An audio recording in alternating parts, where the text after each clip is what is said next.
Okay. Yeah, tell me where you're from first. I was born outside of Philadelphia in Pennsylvania. Okay. Is that where you still are? Very much not. Very much not. I moved to California when I was like 19-ish. Lived in Northern California for many years and then just moved to Florida. I'm on the East Coast on the Atlantic side of Florida in a small Barry Island town called Vero Beach. Okay, so not too terribly far from me. I'm in Alabama. So I feel I've been what's the word? A little resentful of my location for most of my life. All of my issues, all of my problems have always stemmed from the community aspect of the society and the culture here, which is really hard to navigate if you're not a conformist. And I never was. And it wasn't because I was trying to be rebellious or non-conforming or anything. It's just in my DNA who I was. So, every time I've talked to a therapist or anything, they've been like, Savannah, if we just drop you in one of these other locations, you would be thriving. I'm like, well, that's wonderful, but I'm right here and I'm not going anywhere. So what can I do for here? But anyway, I think that things are moving in a more progressive type of manner for sure with the availability of information and knowledge and everything that we have on the internet. It's just right at our fingertips, but it's slow, and I think it will always be slow where I am. And but that's created a lot of endurance for myself and confidence in myself because I'm coming to the conclusion that I am always going to be attacked by for who I am, which I feel like is something that everybody encounters unless they're miserable and unhappy and conforming to what everybody else wants them to be. So, long story bringing it back all the way around. Uh, I wore my multi-dimensional dreamcatcher earrings and I have my cosmic vibe Celsius because I'm ready to talk about this. I'm so happy you are. I'm so happy you are. I just love talking to individuals in your generation and younger because I it just gives me so much hope and I can see the future so much more clearly in communion with you guys. It's just beautiful. So I love that you want to dive into this topic because I think it's so powerful this year. I think it's been slow, but that slowness ends in 2026. Oh, for sure. Time is speeding up.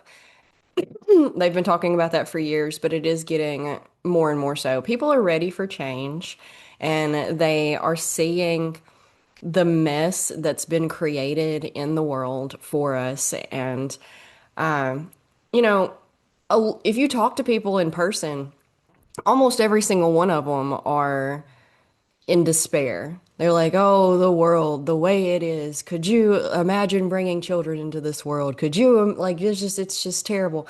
And I'm like, well, if you zoom out a little bit, the world has always been ending, for one. There's always been one catastrophe after another. The world wars probably being the most recent in history, but I mean, we could pull out a million different things.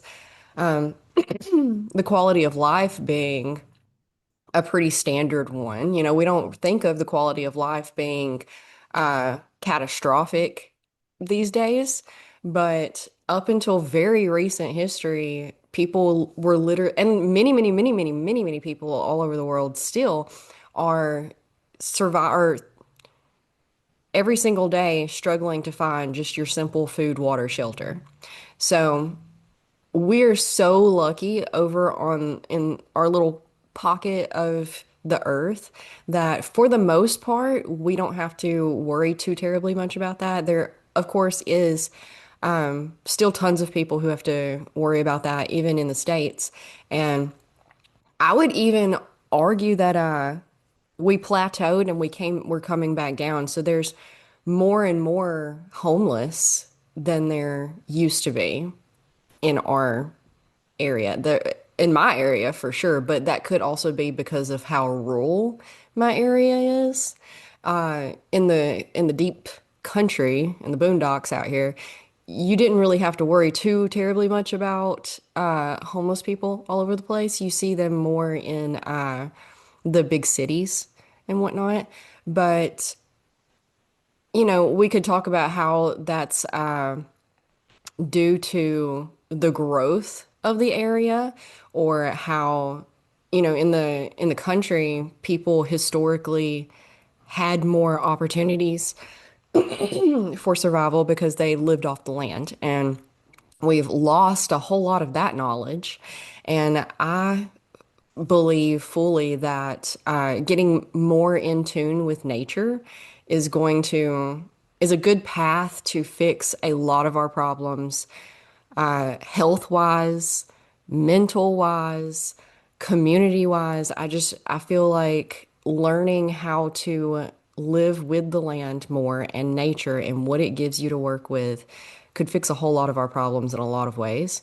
But also, I know that there has been a huge campaign against natural ways of healing for at least a couple of hundred years for sure, probably extending back a few hundred years if we're going to go back to like the the word witch and how it was coined to take the power away from the medicine women in the villages who had all the power from the clergy who wanted the power. Yada yada. We could go on a thousand different tangents, but I'll let you talk for a second. I'm with you on all of it. So, tracking back to what you opened with about geography and the land, I think is so important for people to own right now because I think so many people I have met in the past few years. I used to have brick and mortar communities and studios in Northern California. And one of the gifts of the pandemic and being birthed into online work is I get to meet people like you and connect people with you all Hmm. over. And we get to commune all over the world. And I have met so many people who express exactly what you did. Like I have always been a little different.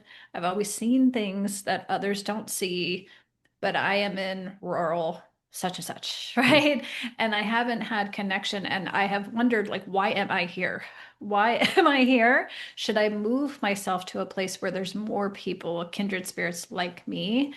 And what I have seen in gathering is that it's very intentional that we are dispersed like Mm. spores, that we are little lighthouses all over the world very intentionally. And especially if we're in a place where that does not exist yet, we are kind of gritting the new energy in that land, in that place. When I left California and I told my community I was moving to Florida, they were like, you? You? Because politically, human wise, it didn't make a whole lot of sense. But to me, it was as soon as I moved to this land, this frequency, this place on the earth, my own spiritual channel exploded. It was already profound in my life, but it just became larger and truer and clearer. And it had nothing to do with what the humans are doing in the state of Florida. It had everything to do with the frequency in the land here. So that too, I think if you're listening and you're in a place where you're just like, I can't talk to, I don't meet a lot of people day to day that are in the new frequency, just know there's probably a specific reason that your soul is connected to the land that you're in right now. Yeah, lucky us. We're the chosen ones. Yeah, it can be really hard and it can be really lonely, but that was one of the things that helped me along the way until I figured out how to stand on my own feet. Was that okay? And now in hindsight, it feels egotistical of me, but honestly, everyone has permission to cling to whatever phrase, thought, belief helps them cope in a healthy manner and get them from point A to point B.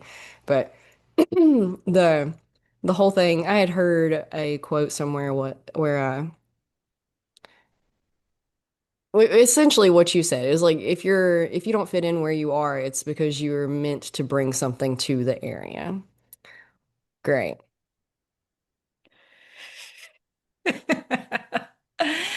I think too, when people are moving into this new, we're evolving real time. That's why this time is so fascinating to live in, is like we actually get to witness and see our evolution real time, which not every human has had that opportunity to do. And Mm. even just in the last 30 years, I've been in healing work, doing my work in over the last 30 years. And I was just talking to a colleague who has been doing it probably 40 years. And we're like, it's been so fascinating to witness where when we started 30 years ago, we were very weird. We were considered very weird. And now we're like the sanest people we know. Hmm. And And seen that's as such, and true. it's shifting tremendously. And I think when you are say the weird one in your community or in your geographic place, there are so many other people who relate to that who just don't know what it is yet. And I Sure. think when you are visible and you use your voice and your expression and you just stand in who you are, it lights that courage in other people to go, ah, I actually have dreams too. Ah, I actually have had psychic ability since I was a child. Oh, I've always had a direct connection with angels. Hmm. Things like that that people only don't express because they're waiting for somebody else to give them permission to do so. And Sure. we don't realize, I think sometimes, especially when we're younger, that just us being true to who we are and being courageous enough to just be who we are is deeply, deeply influential to the world. So, a few years ago, probably 2016, 2017, there was something going on in the country that I was very dismayed about. And I went to my friend Terry, who's a clairvoyant, and I was just probably moaning to her and despairing. And she said, this is not how we evolve. She said, it has never, ever been a majority that creates evolution over human history. It is a small minority that kind of lights the way all over the world. And when enough people are kind of shining their light, there's a tipping point occurs that ushers an entirely new epoch. That's kind of the moment we're in now. And so over the past decade, whenever we hit these moments where I'm just like, oh my God, what are we doing? What are we doing? I reflect on her saying that and I realize like the individual work we're doing dispersively all over the world is actually far more powerful than we realize. Yeah. Sorry, it's still early, so I haven't cleared my pipes yet. Um, hey, do you know who Ken Burns is? I have heard of, Okay, yes. he's a documentarist. So, on PBS. So I've been watching his documentaries and they've been life-changing for me, which is crazy. But I just finished the Revolutionary War series.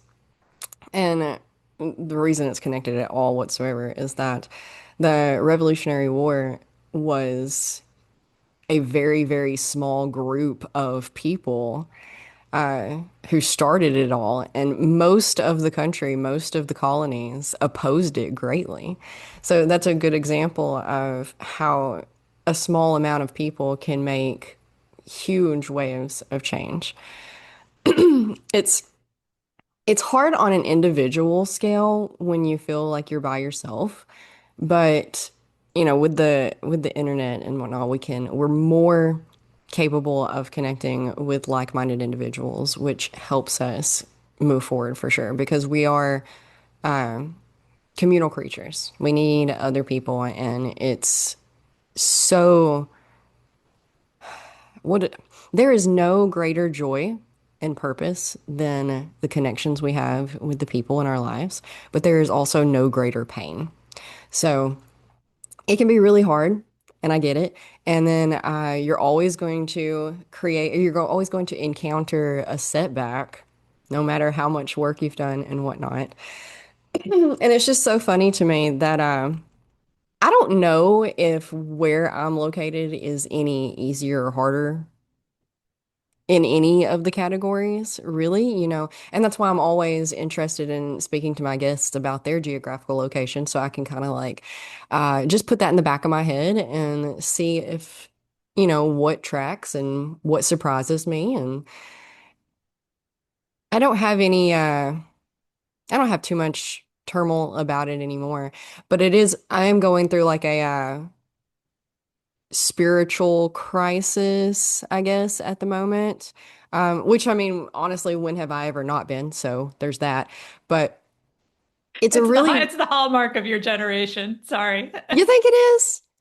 Probably because we're trying to figure out, there's religion, and then there's spirituality, and then there's other things that are not connected to either, really, like can be or can't be. Spirituality and religion are deeply personal, so you can bring that or not bring that to literally every aspect of your life, you know? So, um, I teach yoga and meditation, and had someone just a couple of days ago. They were looking for a new yoga studio because theirs was closing down. And I was like, okay, well, here's the information. Here's all the answers to the questions that you're asking me. And I talked about how most yoga has become an exercise, and I don't do that. I mean, I do that. We exercise, we stretch, we strengthen, we do focus on all the body stuff. Um, but what's always captivated me about yoga and meditation is the mental work and the emotional regulation, and how everybody's stressed out and anxious and the nervous system's just fried. So I do restorative yoga, which is much more slower pace, much more lower impact, and we focus heavily on calming the mind and learning how to emotionally regulate. And so I gave them all of this information just for at the end of it them to be like, "Oh, well, I'm looking for exercise. I'm not actually allowed to practice yoga per my religion.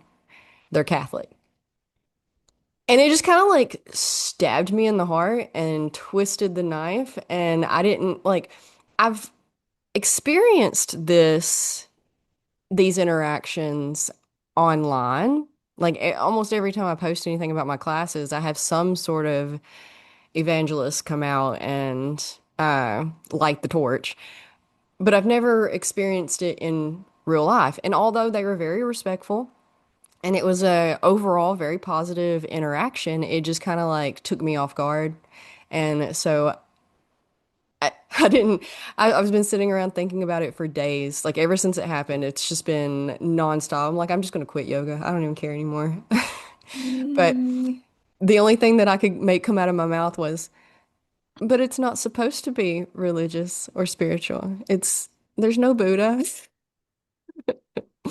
But I mean, like, yoga is thousands plural of years old, and just like with everything else, has been taken by human beings and tainted and misconstrued and turned into something to serve their own agendas, which oftentimes uh, has something to do with power over other people.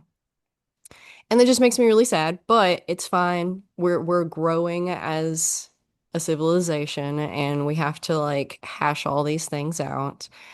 But the spirituality aspect, although I don't bring that into my yoga practice with my students, has always been really heavy in my life, even before I realized what it was or how to put a name to it. Because again, growing up in the Bible Belt, the only direction you had for any of this was Christianity.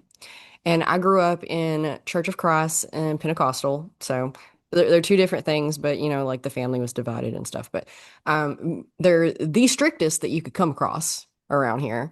We don't really have a whole lot. I believe, I don't know if Catholic is stricter or not. Like in some ways, I suppose they are, but it's not really the scene around here, I guess. But anyway, being at the foothills of Appalachia, Then you get the Appalachian folk magic that's mixed into it. So, I grew up, it was like, oh, you go to this really old lady if you have a wart, and she's gonna rub it and she's gonna talk to you, and then she's gonna give you this cloth that she rubbed it with, and then you go bury it, and then your wart will fall off. Or prophetic dreams and psychics and ghosts and demons, and but it's all very hush hush. You don't talk about it. It was really weird and really confusing. So when and then the problems with the church, I didn't have a good church was more traumatic than community based for me because it is for those who don't fit in, right? They just want complete conformity instead of questions and interaction and dialogue and conversation and discussion. But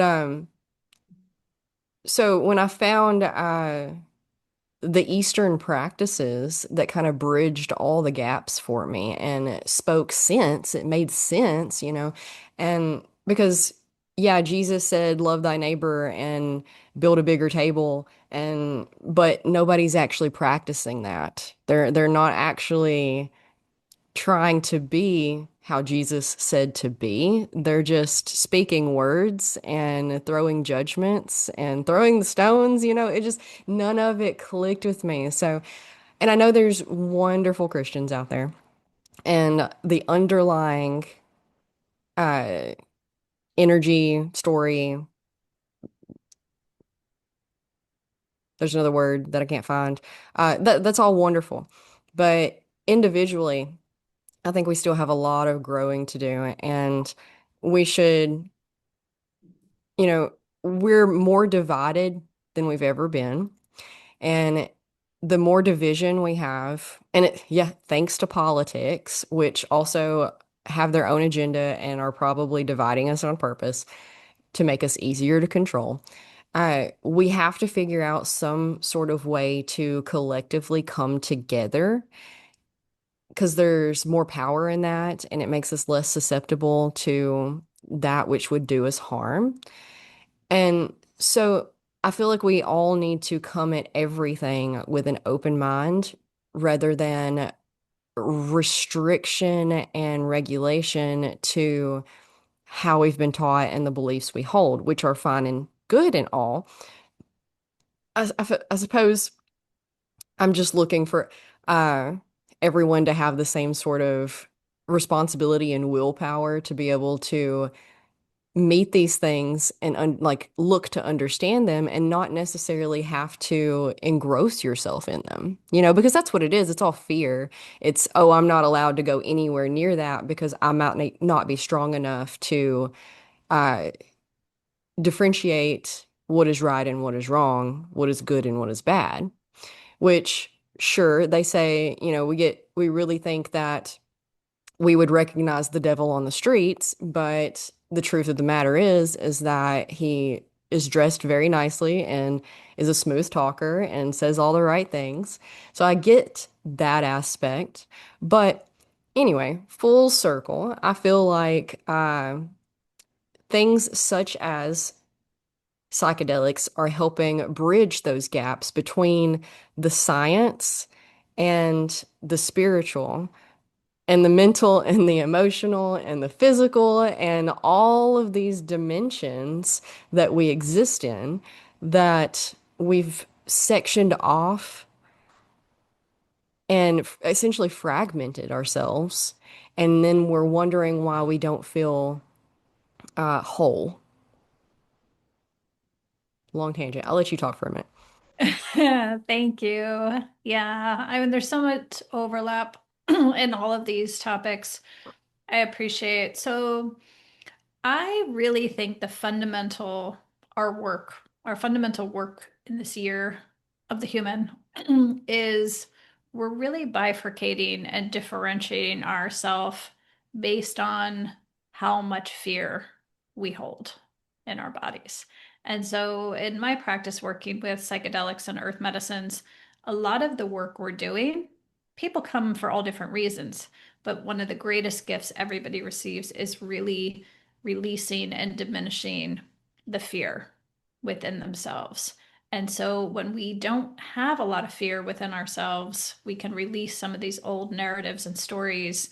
We're less susceptible to being controlled by them or projecting our own fear on others around us. And so we are having an experience of safety within ourselves, oftentimes for the first time, and also a direct experience of God, divine source within ourselves. And that is the big rub with organized religion because we have very intentionally cleaved that direct experience of God, goddess, source, divine, whatever you want to call her, him, they originally. And so if we can't access that directly, we have to go through the church, through the priest, through the man, through the authority, right? And so I think that's why any type of contemplative practice that puts you in direct connection to source and self, whether it be through earth medicine, psychedelics, yoga, contemplative practice, meditation, those things are all quote unquote scary to organized religion because if you can experience oneness with source directly, which was Jesus's original message, Hmm. and many of the gospels that have been hidden from us speak to this. Christianity was a direct experience of Christ within oneself, not through the middleman and intermediary of a priest or a church. So lots of these things overlap, but to me, the fundamental work that we have before us as a species is really to work on our own fear, our own fear, and overcoming and ascending through living from a place of fear, control, scarcity, and domination to one of love, freedom, and compassion for others. Yeah, it's simple, isn't it? When you really get in there, it's just love and compassion. It's frustrating for sure, but I try not to, you know, every single one of us are just doing the best that we can with what we've been given and what we've been seeped in and soaked in. And that can be vastly different, and different is scary because this is how we've always done things, safety with the devil, you know. And that's what drives me crazy is that, okay, this is how you've always done things. And here, are you enjoying that? Is that a good like outcome for you? How's that working? Mhm. And then we have 8 different other options presented, just laid out right here, but nobody wants to. They just want to like focus. I'm not saying nobody, that's rude of me. But it's a hard transition, but these conversations are what helps transition it towards something more positive. A I couple think, of things I love to share with people, like living in areas where they don't have a lot of resonance with the people around them, is to adopt for your own preservation and energetic alignment more than anything, is to move into a spirit of attraction and resonance versus convincing and fighting. A lot of us want to wake people up, move people forward. We can see the things that would help them live a happier, more fulfilling, less judgmental experience. But when we are kind of fighting people to see it our way and to step forward, we're engaging in that same polarity of energy that Mhm. we're moving out of. So we are far more, and it's far more fun just to be fully ourselves and do our thing and let people come with curiosity. Let their souls lead with curiosity. I have so many people every week coming to microdosing practice going from all over the United States, from places you would never expect going, I don't even really know what I'm getting myself into. I am just drawn whatever it is you guys are doing, I am drawn to learn more about it. And that is the best way our soul grows and the best way we overcome fear if we kind of just hold out an invitation versus a why don't you get it? Why don't you get it? Hmm.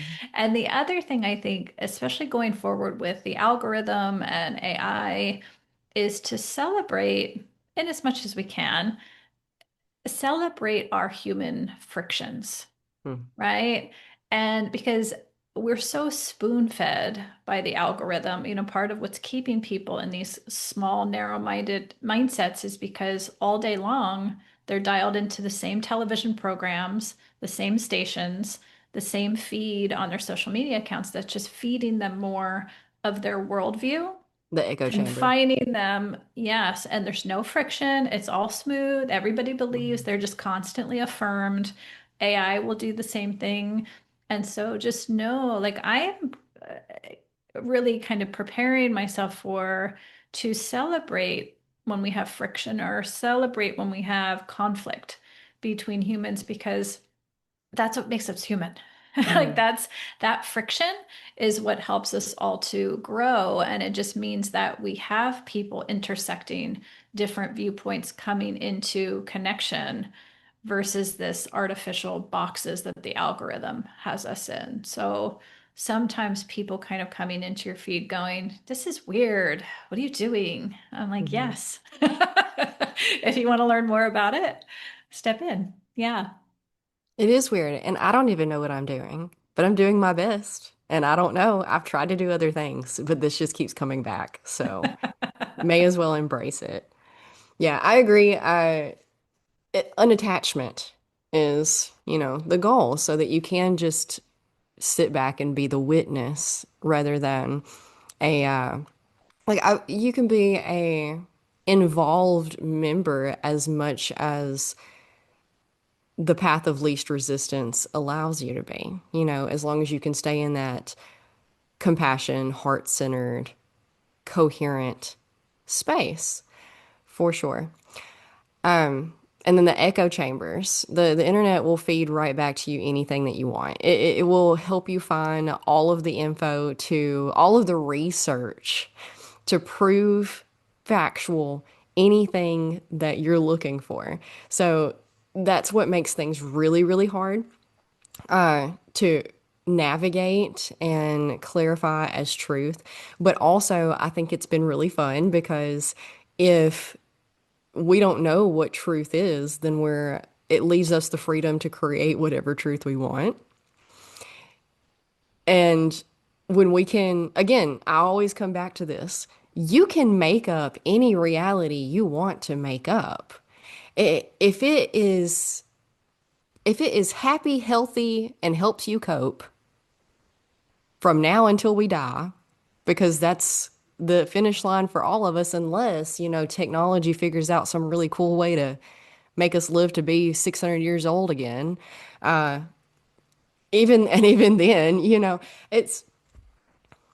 it can be whatever we want it to be, and that's no right or wrong thing. And that's been really freeing for me because even before I found like-minded individuals, I for sure thought I was crazy. The things that I experienced, the things that I experienced is the only word. And I feel like a lot of people probably have moments of, oh no, am I crazy? Maybe. But also, the world is crazy. The fact that we exist at all is crazy. And I think that a lot of the fear and a lot of the issues that we experience are people not wanting to face their fears and face their mortality because we don't know what happens next. We can only guess.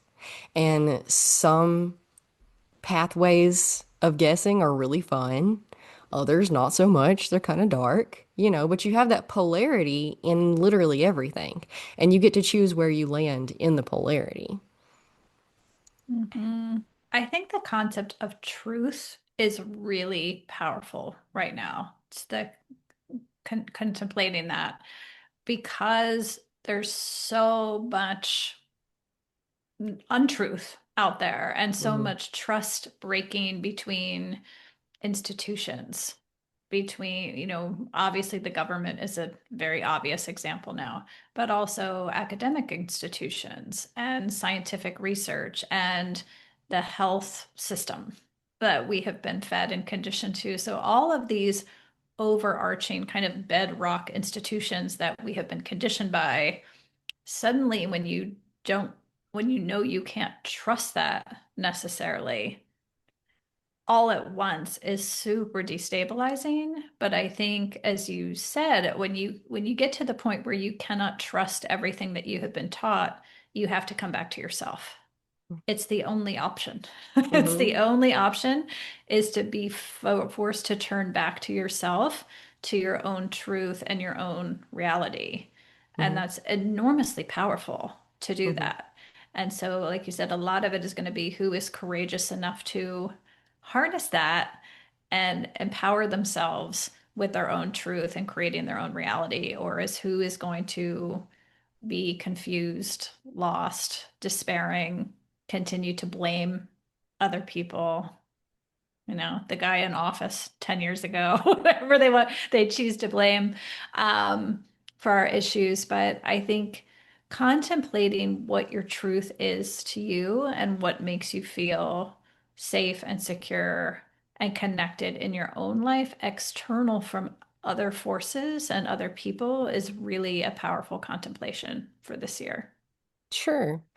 Um, and it requires putting the phone down and turning the TV off. And going outside is good, grounding, focusing on the earth and what you see in front of you. That's the only thing that you can label as true, is what you see, feel, taste, touch, hear right now in this moment. The power of now. All we have is right now. Are you familiar with the concept of third places? No. Okay. Mm-mm. I feel like that's what's going to help us move forward a lot. And they're becoming more common. So a third place, and that's what the church has done been for a lot of people for a long time, and I think that's one of the reasons they've had so much power. Other than giving people direction and purpose and all the good things that they do provide. A third place is defined as, you spend all of your time either at home, at work or school, depending on what you're doing, who you are. And then your third place is the place that you go to hang out and have fun, more or less. It's the third place you spend most of your time at. And that's where true community is built. Because, at home, you have all these responsibilities and these things you have to do. So you're getting it done or you're not, you are who you are at home. And then at work, you have a completely different personality that you put on because you have completely different things that you have to do and get done or not. And then your third place is where you kind of have the freedom to just relax a little bit and hang out with the community and the people and build these relationships. So, third places are really common in European places, especially like Spain is really good at doing third places. So, an example would be the park, but you need things to kind of do at the park, right? The US doesn't have a whole lot of third places. Everything is you can go hang out with people at their homes. You can get some friends together and go to the park. But other than that, there's nowhere that you can't just like go skating or go play a sport. Most places are pay to play. So a good solid third place would be free and accessible to everyone. And like the park is free doesn't mean that you can't have pay to play top things located at the park. That way, it's still accessible to all. So you just have extra upgrades and options. But a lot of what's that? I'm just laughing because I we already have a third place. It's called Earth. Yeah, but they charge us for walking Uh, out on it most of the time. That's the Man does. problem. The Earth doesn't. The Earth doesn't. Yeah. I mean, I think that's just the modern human need to control and put things in boxes. Like, again, what if we instead create homes and lives and workplaces that we don't have to compartmentalize that are separate from Mm-hmm. ourselves? You Yes. know, that's the future. I mean, to me, the future, the new world we're going to begin actually creating this year is going to be that third place Mm-hmm. where we don't have these compartmentalizations where the notion of retirement, you work doing something you are totally lacking in passion for for 50 odd years, and then so you can retire to do nothing and contribute nothing. Like, who came up with that? Like, that is so based on these old models. It's like dinosaur thinking. And so I I think it think was that Rockefeller, right? that sounds right. That's right. And all of that, I mean, the last of the dinosaurs are going to shuffle off our Earth here pretty soon. And we have an opportunity with the youngest generations to kind of rebuild, recreate, regenerate, and I think build more of a third place world Hmm. where we don't, the notion work is more us expressing who we are, our unique gifts and service to the ourselves, our family, and the collective. That's how work should be, like reorienting ourselves work. So it's not something we suffer that's separate from who we are. And then we do it so long as we don't have to do anything anymore. Like Hmm. that whole notion of is so bizarre to me. If you're living in alignment and all of your life is at that third place, it's just ever flowing, ever regenerating, ever abundant. It's not something you want to compartmentalize from the rest of your life. So I, yeah, I lean into the third place as being the norm. Yes, absolutely. And they are popping up more and more often. Um, I play pickleball, and that has become a wonderful third place for not only me, but a ton of other people because it's more or less free. You just you need a paddle and some tennis shoes, but even that, well, not the tennis shoes, but my local rec center, my local recreation center provides paddles and balls and nets and everything you need. All you have to do is show up, and I think that that is absolutely wonderful and has done amazing things for my mental health over the past couple of years. But people, you hear a lot, kids these days, and it's always been that. It's always been kids these days. But I am so excited about the kids these days because they are so much more compassionate and caring and understanding and open-minded and knowledgeable, and they see through the bullshit and they're not about it. And like you, they're just like, okay, you just got a few more years and then I'm taking over. Exactly. That's wonderful. Do you have children? I do not. I do not have bio children. Yeah. Okay. I have two. And I feel like I always tell everybody that focusing on the children in your life is how you heal not only yourself but the world moving forward. Because, how did we get all of these corrupt governments and individuals and power hungry people? It all always stems back to childhood trauma and children not receiving what they need. And that people, there's so many people out there, and we can't play the blame game. Parents are most of the time doing the best that they have with the information they have available. And again, the internet and the knowledge center that we have access to are super, super, super brand new. So, when my parents were my age, there was no internet. It wasn't a thing. If they had a question about something, you had to go to the library, hope that your library had a book on it, hope that that book was actual truth, because for one, science and developments in psychology and health and literally everything are always evolving, always changing with new findings. And the more we find, the more we find that we don't know anything about anything. And which is another great argument for creating your own. reality and thought base and just make up whatever you want because we don't have a clue for the most part. And also, we feel like we have this pedestal problem. We put things up on a pedestal, and books are one of those things. We think just because it's in a book, it's solid information, and that is not at all true. There's, even the best textbooks have typos because they're all just from people. And when you keep this in mind, you can, I don't really do a whole lot of fiction. I do mostly nonfiction because I'm just a nerd like that. And even nonfiction, if you keep in mind that a human being wrote it, you can oftentimes hear the biasness in the words, in the pages. And that just like, as soon as I start hearing, I'm like, oh man, here we go. But we can't expect everybody to be Jesus. We can't expect everybody to be Buddha. We just they're examples. We're just striving to be as solid, essentially, as real as we can be in the love, compassion, hope for all, the best for all, just doing our best for everybody involved.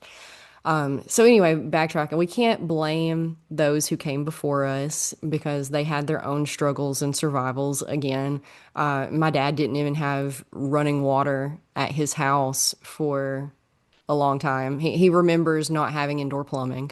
My grandmother had to they had to sew all of their own clothing and bed sheets and mattresses from rice bags. All of these things we hear about in stories as like parables and whatnot. We think that they're like, oh, we hear these stories of history and we instantly go, oh, yeah, you trekked uphill both ways 3 miles, 8 miles every day in the snow that was up to your chest. Yeah, yeah, yeah, whatever. But it was true just a couple of generations ago. The people who lived this way and struggled for survival every single day are still around. You know, Mhm. my my grandmother, I, I'm very close with her, so like I take a lot of her stories and stuff. And not too long ago I was speaking and she was like, I don't know if my mom was a good mom or not, she said. She said I didn't really see her a lot, and when I did see her, she was always angry and yelling. So there wasn't any like hugs or love or anything, but we always had food and we always had shelter and we always had clothing and yada yada yada. And the truth of the matter is that people, think about how overwhelmed each every one of us is. That's exactly how it was then. It may have been a little bit of a calmer overwhelm because things moved slower. It wasn't so in your face. You pretty well, for the most part, were in a routine every single day that didn't really variate too much. But they had 15 children apiece. Birth control wasn't a thing. And it was so common. It was more common to lose one of those children at some point or another, a couple of them even, than it was to have all of them survive to adulthood. Having all 15 of your children survive to adulthood was the rarity. It didn't really happen. So they were faced with these life or death situations every single day. So when you take that generational trauma and move it up to the present moment, we don't have to fight for food, water, shelter for the most part anymore. But that's still ingrained in the back of our heads as the only thing that matters. So it's only been the past couple of generations that we're starting to like, oh, maybe food, water, and shelter aren't the only things that a child needs. Maybe, just maybe, they also might need love, connection, and being seen, being heard. But, it's Maslow's pyramid. If you don't have those basic building blocks on the bottom, the stability, the structure, you don't have capacity. You can't get to the connection, love, self-actualization community. Well said. Absolutely. I mean, I think it's our generations alive on the planet now are a bridge, like literally a bridge between epochs. And we have not had in recent time so much change in such a compressed amount of time, Hmm. right? You just said just exactly what you just described, your experience, your grandmother's experience growing up. Think about the children being born today and their experience growing up. That's a blip across time in history. And so it's a lot to ask of our souls and our minds to catch up with Hmm. that amount of change in such a short amount of time. And I do think that's why we have so much incoherence and Hmm. instability and mental health issues is take this human form, living in your grandmother's time and experience, fast forward to today. That's a lot to ask of the Hmm. human vessel, right? Yeah. Yeah. And it's, you got to make a mess to clean a mess. So you got to, if you're trying to organize a closet in a coherent manner, you have to first drag everything out of the closet and look at it. And that is messy, and that can, when you put that on a scale of the government or the healthcare system or, insert literally any kind of anything, it gets really scary because we all have this false sense of safety of the people in charge have our best interests at heart. And we look up to them for a lot of reasons. But as the mommies and daddies of society, and then when you really get into it, it gets really scary because there are no mommies and daddies. There's nobody trying to take care of you. You have to take care of yourself. Yes, the closet door has come off, ready or not. Yeah, the door is blown off and we get to see exactly that. That's exactly right. Yeah. That's why it comes, we're in this collective, everything I often see, like there's so many people despairing, especially politically with our government, what's happening. And I think all that is doing is just speeding things up. Sure. It's compressing us and birthing us into our future that much more quickly because we're really getting to see no one's coming to save us. Hmm. Literally, the clowns are running the circus. Yeah.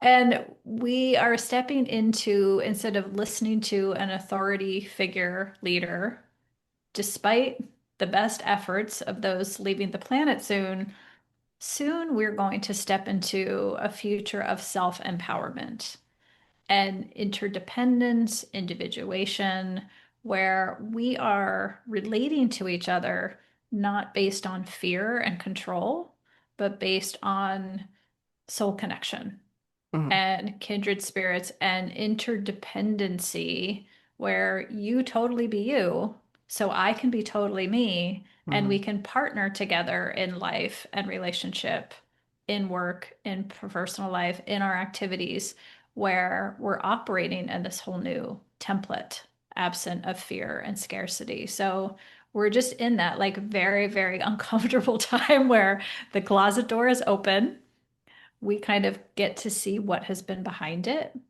for many, many, many generations. And like you said, it's kind of we're the cleanup crew. We are the transition team. And I think these subtle awarenesses that are happening right now, just like you said, like, wow, pickleball is actually way more effective than Prozac, Yeah. actually, right? Yep. And like, what are the I've done things both. that are actually life affirming and help us evolve, help us grow, help us reconnect with the earth and become more vital and vibrant? It's these things that we're naturally led to and keep leaning into that. So, yeah, thank you. I love all of it. It's been a pleasure rapping with you. Yeah, all the skeletons have come out. And, again, skeletons are scary, right? I guess it's all the Halloween stuff. But it takes radical responsibility for yourself, and that is scary. And nobody wants to be the leader, but somebody's got to. And if we don't, that's what a long, long, long time ago, I when I first started waking up to like the problems in the government and the leadership and yada yada stuff, I realized that if if I don't do something, and again, that's it sounds egotistical. Who am I? I'm nobody. I'm just someone who does a podcast, literally. But I know that my heart is in the right place. And for other people out there who know that their heart is in the right place, if you don't do what you can where you can, somebody else is going to, and their heart might not be in the right place because very often it's not. Those who want leadership and power are oftentimes the last people who need it. Well said. Yes. And That's why this next generation, the coming forward, the youngest generation are going to be the most reluctant leaders in our history. Kind of the people that are called to serve almost in spite of themselves because they're not going to be there for the attention, the power, or the resourcing that has traditionally come with leadership. Yeah. yeah. It's going to be much more of a sentiment of servant leaders. Yeah. And it's scary for sure because no matter what you do, and I think this is what holds people up the most is that no matter what you do, you can't make everybody happy. So, the nail that sticks out gets hit with the hammer.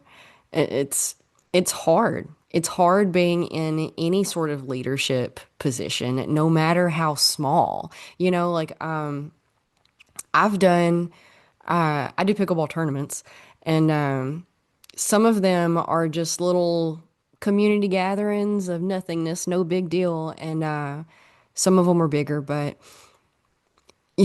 just something that simple, running a tournament, having to put people here and there, you're going to make people angry. You're going to have people say really mean things to you. You're going to have hate. You can't escape it. And that's true no matter how big or how small. You have to learn how to develop a thick skin. And doing that can be extra hard for those who are heart-centered and compassionate and loving and caring individuals because they would, it hurts them more for sure than people who are just kind of like, whatever. And, I can be a jerk too. You want to be a jerk? I can be a jerk. And my daughter wants to sing. She's 7, so it's she last week she wanted to be a snake wrangler or something. Oh, this was last week she wanted to be a singer. This week she's on crocodiles and alligators. I don't know, but she was talking to me last week about how she wanted to be a singer and she wanted to record things and put them on YouTube, and I was like, okay. And like the way I navigate things like that is because I know people are like, "Oh, your 7-year-old shouldn't be on posting things." She doesn't because she doesn't know how to. I'm not gonna do it for her, and she's very technologically challenged. She can hardly work her iPad, and she cannot work the TV remote. And just my son, on the other hand, we have to put restrictions on him because he can do anything with an electronic you hand to him. Anyway, point of story, she was like, I'm scared to though. And I was like, yeah, it's a scary thing. She was like, what if people say they don't like it? I was like, they're gonna. She was like, but I want people to like it. Oh, some are not going to. And I was just trying to prepare her for the reality of the world because there are mean girls, there are mean guys. Mhm. And just uh, no matter what you do, but a lot of that's projecting also. They say hateful people aren't hating, or loving people don't hate, and hateful people aren't happy. I don't know. There's something like that. If you're compassionate and loving and confident in your own thing, then you recognize when other people are hateful that that's a projection of what's going on in their inner world. Absolutely. Yeah, one of the greatest gifts I ever received early in my career, I worked with a lot of um, big musicians, rock stars who had millions and millions, filled stadiums around the world. And, you're there by yourself and with your band behind you in front of millions of people. And I remember asking them, like, how do you build that up, that tolerance for having so much projected on you? Love, but also hate and more challenging emotion. And they said, in all different ways, but what it came down to, they're like, I always put the art first. And that was so valuable. And I've always carried that with me because, as you can imagine, working with psychedelics and earth medicines, I I get some pushback online Sure. very frequently, often by older white men frequently. Oh, those are the worst. Um, and I always hold that wisdom in the back of my mind. And as long as I quickly come back to my why am I doing this work? Hmm. Focusing on my art, focusing on my service, focusing on why I'm here, and holding that front and center, it quickly makes the rest of it just noise Hmm. and opinion.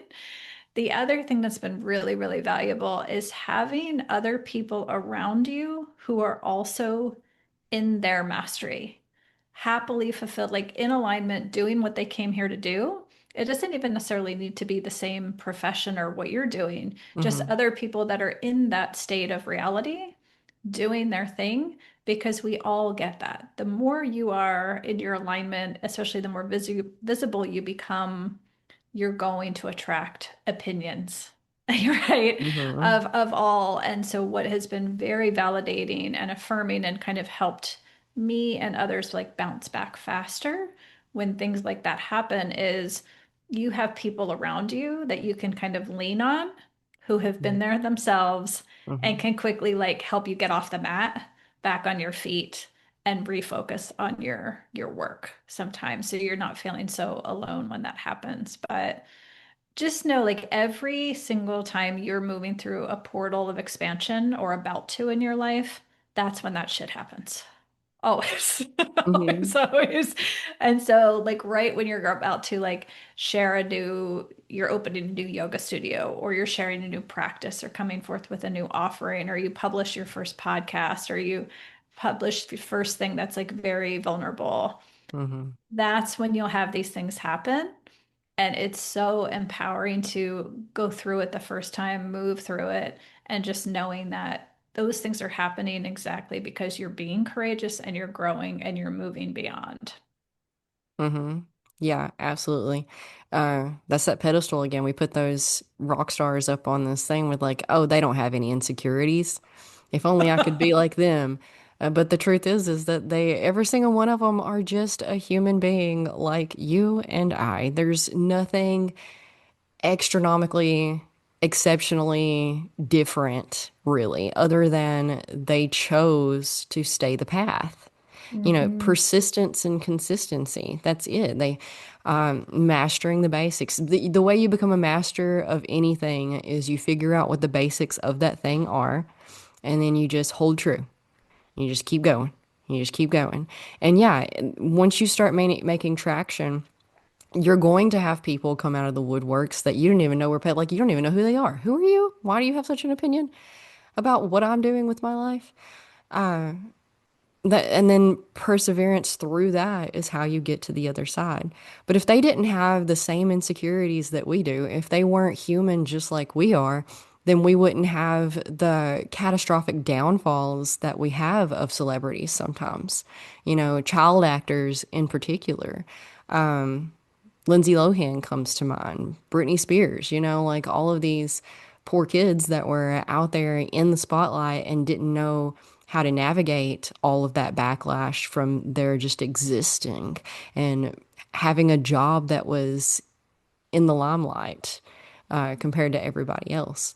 But I think what you're doing can help a lot in a lot of different ways, in a lot of different areas of humanness, and addiction being one of them. I lost my cousin a couple of years ago who I was very close with. We were 3 months apart, so we were inseparable all through childhood.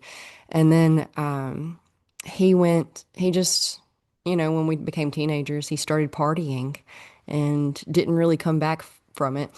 And because he went one way and I went another way in our teenage years, the last uh, 15 years of his life, we weren't super close because he just bounced from one addiction to the other and in and out of rehab. And I think it was his distancing himself from the family was his way of like not only protecting us from him, but also his own shame, keeping him away and whatnot. And so I wonder if he ever had any psychedelic type experiences, and if he had, would it have helped him? Would it have steered him towards a better way? And when you get into it's so it's a disjustice. It's an injustice. That's really it's an injustice to society and people and the health of our community moving forward to categorize things as like mushrooms in the same category that is given to us from Earth, and in my belief systems, if it's from Earth, it's from God or the universe or whatever word you want to put here, because words are so limiting and there are thousands of languages in the world. So, we should really be more grain of salty with our words. And that's another thing that's been driving me crazy lately is people getting hung up on words. I'm like, did you get the message though? Because I'm exhausted talking in circles with you about the same damn thing. Like I'm talking about the same thing that you're talking about, but since I speak this language and you speak that language, you think that we're speaking about two different things, but we're not.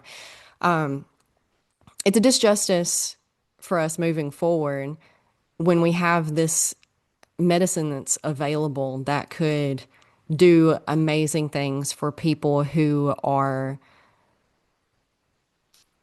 in other ways completely gone. Like those who many homeless people are those who fell victim of addiction, and it's such a another rock and a hard place position to be in, politically speaking, just like religion is, or all these other things we've been talking about, because people who don't understand addiction. So like when he died, it was almost like I wasn't allowed to mourn him because, oh, he did it to himself. Even though I could see that he was trying. And had community and society, and I mean, yes, he made his own decisions, but also in a lot of ways, society fails people. So if we have these tools available to help people, we should. And we could. There's lots and lots and lots of things that we could do to help people better than what we're doing. Are you familiar with Ibogaine? Yes.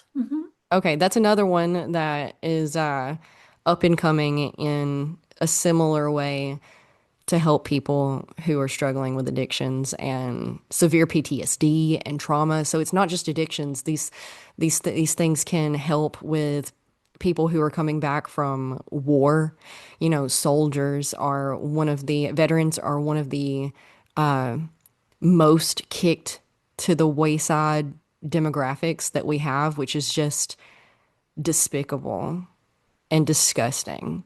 So I know people have a lot of feelings about people, the addicts, but if you look at veterans, which are all fall into the categories of addicts and homeless more often than civilians. I don't know about more. I don't know the actual statistics. I just know that they are a very struggling group that does not get hardly anything that they deserve, which is despicable in a country that prides itself on the land of the free and fighting for freedom.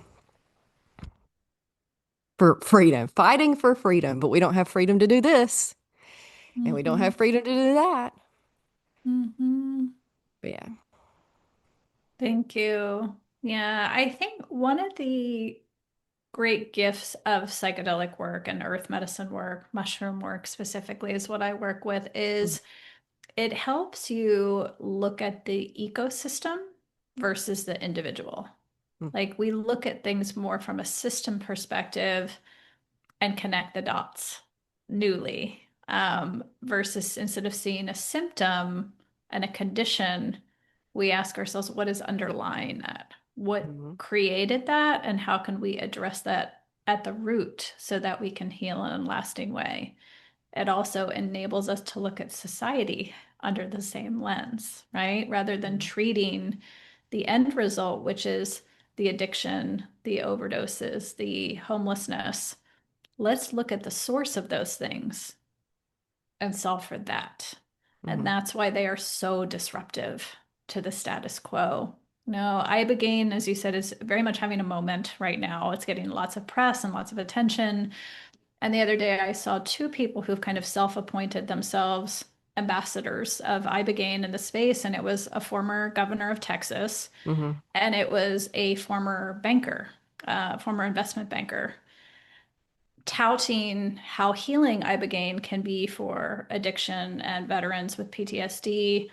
And I'm looking at it and I was like, there's two men who, one largely dedicated his governance to being an open door to the NRA and allowing gun violence to permeate the country. The other person served in an industry that enormously over the last few decades has increased the income inequality of this country. But now the two of them, after a lifetime of benefiting from gun violence and income inequality, are now coming back to treat those who have been impacted by those things. Sounds like a great business Oftentimes, plan. right? And so uh, it's like, well, do you really get to celebrate the problems that you caused Mm. in your life versus why don't we look at the source of what is causing homelessness, what is causing addictions, what is causing veterans to have trouble reintegrating into society after their service? I mean, when I look at across all those populations that you named, one commonality in those people that I have worked with is they all share a deep sensitivity, typically, a huge heart and capacity for service is what kind of they had a harder time living in this modern world, right? Is because this is especially true of the addicts I have worked with. They have a sensitivity that instead of being nurtured, what started out as a way to self-medicate and escape their struggle with their sensitivity, was not supported at Mhm. all, not seen and not recognized at all. Um, and same things with veterans. Like all of them were driven largely by a spirit of service and to protect and for very honorable aims. And was that honored and nurtured? Certainly not by our Mhm. systems. So I think psychedelics not only help treat, absolutely, they're exceptionally healing for all, for addiction, for PTSD, absolutely healing. But ultimately, my hope is that psychedelics enable all of us with their use and communing with them, help us open our eyes to what are actually causing these things in the first place. Mhm. And instead of looking at them to fix the broken, how can we create a society that doesn't break people? Mhm. Yeah, if you're continuously being fed poison, but then someone's trying to sell you the antidote constantly. That's essentially what we're experiencing in all of the forms, in all of the ways, in all of the categories of society and how it's been built. And that's why the ultimate form of rebellion isn't protests on the streets, it's being self-sustainable, being self-regulatory, like finding ways to help yourself and support yourself rather than relying on the government to do so. For example, like gardening, homesteading, learning about medicinal mushrooms, functional medicine, exercising, taking care of your body, finding ways to remove yourself from their system that they've created as best as you can. And that doesn't mean living off grid necessarily, because that can be really hard to do and it isn't necessary. But can you learn how to make your own bread? Can you learn how to make your own kombucha?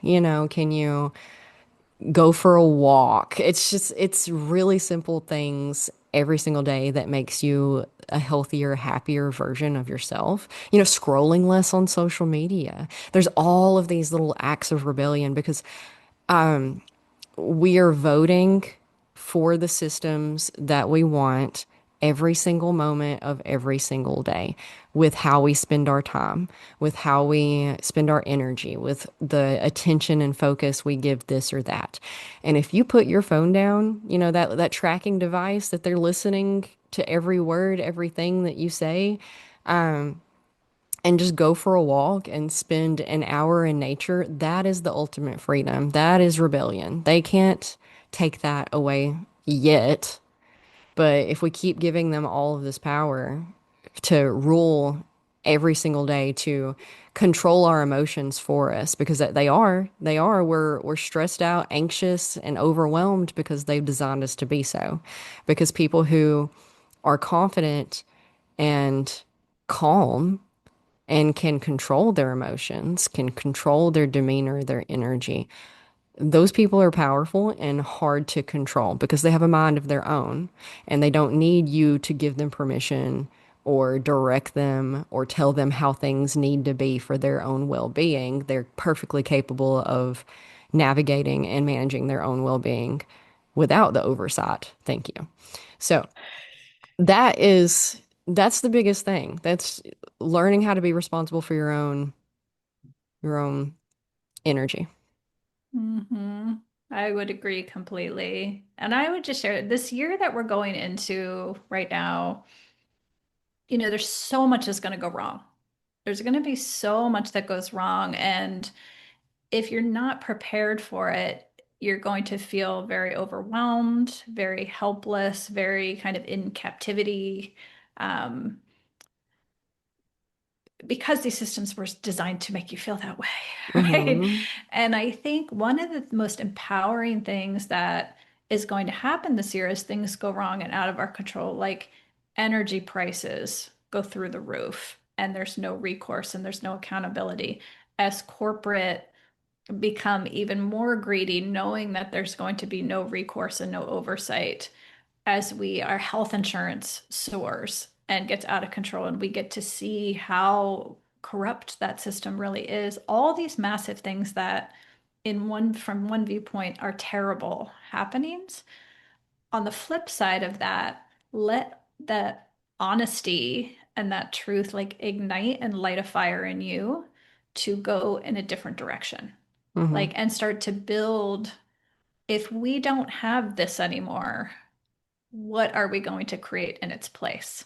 Hmm. And it's not going to be the government that does it for us. It's going to be regular people. Hmm. Regular people really going, I'm going to, I'm going to start to grow food and I'm going to start a CSA in my local neighborhood. Beautiful. I don't see academia, like our academic system, our schools are closing. Like, we're going to start a small school that actually teaches children and this new generation actually things that are supportive to them: creativity, intuition, emotional intelligence, building emotional capacity and resilience, like the things that people really need, not geometry, not so much right now, right? Yeah, honestly. So I think all the things that are going to come apart and dissolve and literally fall apart in some cases is an opportunity that's just going to birth us into this new creative renaissance and this Hmm. new the beginning structures of what will become our future more quickly. I It's kind of agree. exciting. That's It's so exciting. I would love to have you come back on in like, I don't know, however long it takes you to feel like you're ready to discuss it, but I would love to hear about how other people can create a CSA and how they get into that. And I would love to hear about the school thing. I talk about kids a lot, mostly because I've been a mom for the past like 45 years. Obviously, that's a joke, but my I have one kid who does phenomenally in the traditional school setting for whatever reason. I guess she got that from her father. It wasn't me. And then I have another kid who definitely got whatever I've got, and we had to pull him last year. So he is now it's basically homeschooled, but it's a hybrid school system.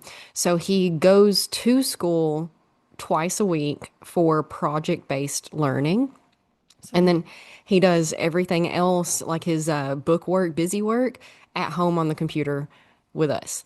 And it's been wonderful. It's been wonderful. I had this kid was he's been having existential crises since he was 2, and I am not exaggerating. He's been melting down because, oh no, the weight of the world is too much since he was 2. Did not fit in anywhere, bless his heart. So we're only halfway through his first semester doing it like this, and he's a completely different kid. I've never Mm. seen him so happy. I've never seen him so well adjusted. I've never seen it's just the best decision we could have ever made for him. And I think that, you know, the educational process should be tailored to each kid. And there are barriers that we have to overcome together and we have to figure out new systems.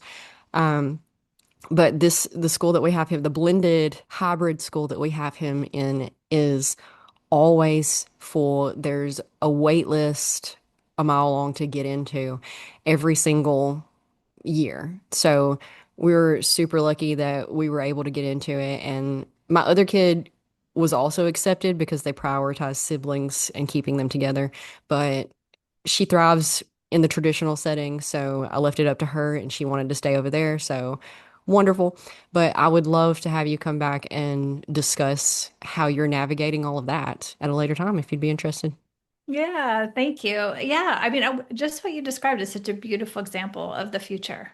Hmm. And we got a little snapshot of that. So when I was in Northern California, one of the big wildfires that hit that you guys probably remember on the national news, that struck Northern California, just shut everything down. A lot of people were refugees and had to go into different camps and very quickly kind of re-rig life in a short amount of time. And it was really fascinating to witness how things actually went, like how we thought they may have gone versus how they actually went in reality, because it wasn't the authority. It wasn't the first responders. It wasn't the government. It wasn't the authorities that came in and created things. It was just moms. It was Hmm. like Tina, the kindergarten teacher, or Linda, the librarian. And it was just Hmm. women all over this geographic area that was impacted who kind of stepped into leadership out of necessity and said, what we have isn't working or available. We need to create this. And within days, they had it dialed in. It was Hmm. wild. It was just moving resources around. The teachers were teaching, setting up pods to educate kids. Some people Hmm. were dealing with the food, some people were dealing with the clothing, some people were organizing transportation moons, and it was just regular people doing Hmm. it. And it was just such a beautiful snapshot and insight into the future. as these institutions come apart, for us not to wait for the authorities, not to wait for the government to tell us what to do and where to go and how to do it.